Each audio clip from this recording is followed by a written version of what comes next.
Welcome to the Deep Dive, your shortcut to being truly well-informed. Great to be here. Today, we're jumping into a special Rugby Obsession deep dive. Really compelling story, this one. It absolutely set the Paris 2024 Olympics alight. Oh, definitely. We're talking about that moment Antoine Dupont, the French rugby phenom, basically etched his name into Olympic history. Yeah, Olympic folklore. Absolutely. So our mission basically is to unpack the journey of France's men's Olympic sevens team, their historic gold medal. Mm-hmm. And we're really honing in on the role played by, well, one of rugby's biggest global stars. Can't really overstate his influence. We'll explore the highs, maybe some unexpected lows too, and just the sheer drama of it all. And we're drawing this straight from our source material. Lots of detail in there. And hey, if you're as obsessed with rugby as we are, make sure you hit subscribe to Rugby Obsession. You won't want to miss our future dives. Definitely subscribe.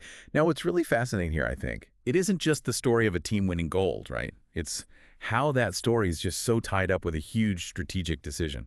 You mean Dupont deciding to play seven? Exactly. A superstar stepping way out of his usual arena. 15 aside to sevens. Yeah. And we'll look at those moments. Yeah. Where the thinking, the pressure, that touch of brilliance, it all just came together. Unforgettable stuff. Absolutely. It's a story of, well, calculated risk, wasn't it? And just spectacular reward in the end. Couldn't put it better. So let's get into this golden moment. And we really want to hear what you think, too, so stick around. Yeah, let's do it. Okay, so let's unpack this. Scene setting first. Friday, July 26, 2024.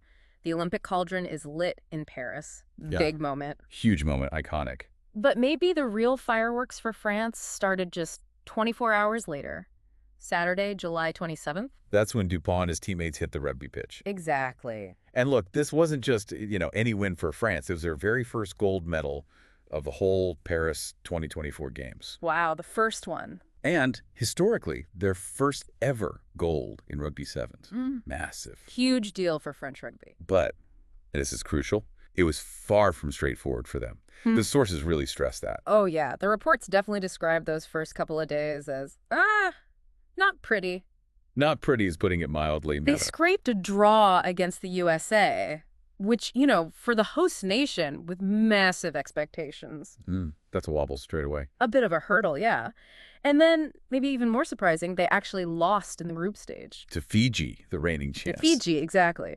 So for a team with gold medal dreams, those early results must have felt, well, pretty shaky. Creates real apprehension, doesn't it? So after such an inconsistent start, how did they pull it together? How did they find that momentum for the knockouts?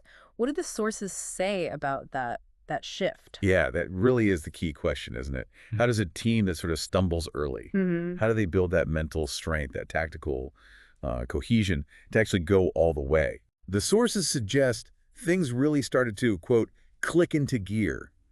But it was towards the end of day 2. So not immediate. Not immediate, no. More like a gradual finding of their feet. Then they faced Argentina in the quarters. Tough draw. HSBC, SVNS, league winners. Exactly. Formidable team. But the reports highlight the surprising ease of France's victory. Surprising ease against Argentina. Yeah.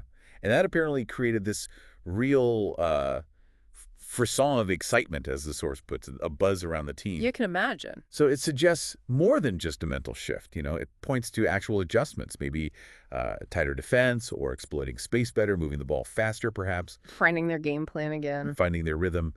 That quarterfinal win, it seems, was a massive turning point in their whole tournament. A real change in trajectory. Okay, so that's where the story really ramps up then. That quarterfinal win ignites something. Definitely. The belief starts to build. But then, the semifinal. South Africa. The Blitzboat. Never easy. A huge physical challenge. And imagine this. France are trailing 5-0. Just 3 minutes left on the clock. Heart-and-mouth time. That gold medal dream, which had just started to feel real again, suddenly it's hanging by a thread. They needed something, well, heroic. And this is where you see, true clutch performance. Under immense pressure. What happened? The source spells it out. They delivered 3 quick-fire tries. Bam, bam, bam. 3 in the last 3 minutes. Yeah, 3 quick-fire tries later, they'd booked their place in the final. Just like that. Wow. In sevens, Those rapid scores often come from maybe exploiting tired legs, pinpoint passes, aggressive work at the breakdown. Finding those gaps. Finding the gaps, exactly. It wasn't just individuals. It was the whole system clicking under maximum pressure. Yeah. Incredible resilience. Real testament to their character. And what a final that set up. Against Fiji again? The team they lost to in the group stage. Poetic, almost. The very same team. And Yeah. Fiji weren't just unbeaten in Paris. No, they'd never lost an Olympic match. Ever. Gold in 2016, gold in 2020. Just dominant. A truly, as the source says, daunting challenge. Made even more daunting, perhaps, by the surprise decision, Dupont starting on the bench. Yeah, that was fascinating. You'd think, final match, biggest game, your biggest star starts, right? Well, that's a conventional thinking. But this decision, holding Dupont back, it says a lot, I think. About what? About the coach's trust in the starting seven, Wow. maybe, but also understanding Dupont's specific impact as like a game changer, a finisher, An impact sub. a huge impact sub. And Fiji, predictably, they scored really early, first 90 seconds or so. Oh, dear. Not the start France wanted. No, Fiji showing their intent immediately. But France, credit to them, they fought back, clawed their way back, Yeah. made it 7-7 by halftime, which really set the stage perfectly. For Dupont's entrance. Exactly. And the source material has this brilliant analogy for it. Oh, yeah. It says, having arguably the greatest player to ever grace a rugby field waiting on your bench is not far short of a track cyclist having a Ducati Superleggera V4 in reserve. Huh. That's good. Like having a secret weapon. If ever they started trailing in the Omnium, it just perfectly captures the firepower they had waiting.